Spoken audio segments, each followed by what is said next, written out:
Hi, so I've stopped the first video because it takes considerable time to install TinyTech. So know that installing the package TinyTech is not the same thing as to installing TinyTech itself, right? So when you install the package TinyTech into R, it enables this command install TinyTech that is going to install this TinyTech thingy to your computer.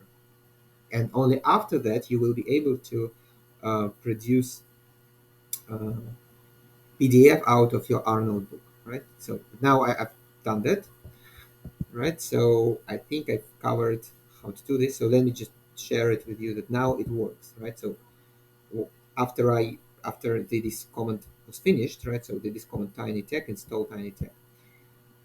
Uh, it has downloaded some package from. So that package is 100 megabytes, but it is still much smaller than the full LaTeX installation, right? And now on this computer, I can actually produce PDF. I do not have an editor for LaTeX. I probably do not have all the libraries. I'm not sure, but at least now I can press here and I can knit into PDF, and then it's going to produce a PDF document. This is if you want to print your report, so it is printable. If you do not want to print, then usually it is better to work with HTML, because HTML can be published online and HTML can be interactive. PDF can also be interactive, but it's not so easy to do. All right, but for you it is important because PDF can be checked for plagiarism, so which is why all your lab reports will need to be submitted in PDF form, right? So when you submit your lab report, your first lab report on Monday, you need to do this. You need to do it in PDF form.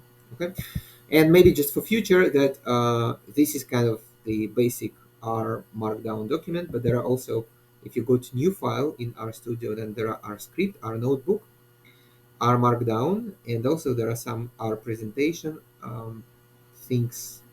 So it is kind of cool. So you can make presentations with this. Basically, it's very similar. So this is a very similar format to what you see here.